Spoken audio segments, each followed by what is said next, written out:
ಬೇಜಾರೇ ಹಾಕ್ಕೊಂಬತ್ತಾ ಇದ್ದ. ನನ್ನ ಗಿಡ ಡೆವಲಪ್ಮೆಂಟು ಆಗಿರಲಿಲ್ಲ, ಗ್ರೀನ್ ಕಲರು ಇರಲಿಲ್ಲ. ಈಗ ನಾನು ಗೋಲ್ಡನ್ ಸಾಯಿಲ್ ಹಾಕಿದ ಮೇಲೆ ನನ್ನ ತೋಟ ಎಲ್ಲ ಫುಲ್ಲು ಗ್ರೀನ್ಸ್ ಆಗೋಯ್ತು.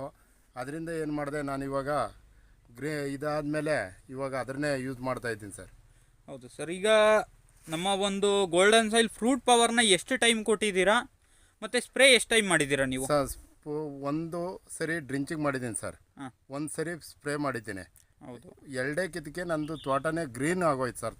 ತೋಟ ಗ್ರೀನ್ ಆಯಿತು ಸರ್. ಮೊದಲು ತೋಟ ನಿಮಗೆ ಯಾವ ಥರ ಇತ್ತು ಸರ್? ಸರ್ ನಂದು 3-3.5 ಅಡಿ 4 ಅಡಿ ಇತ್ತು ಬಾಳೆ. ಇದಕ್ಕೆ 3 ತಿಂಗಳು ಜನವರಿ ಒಳಗಡೆ.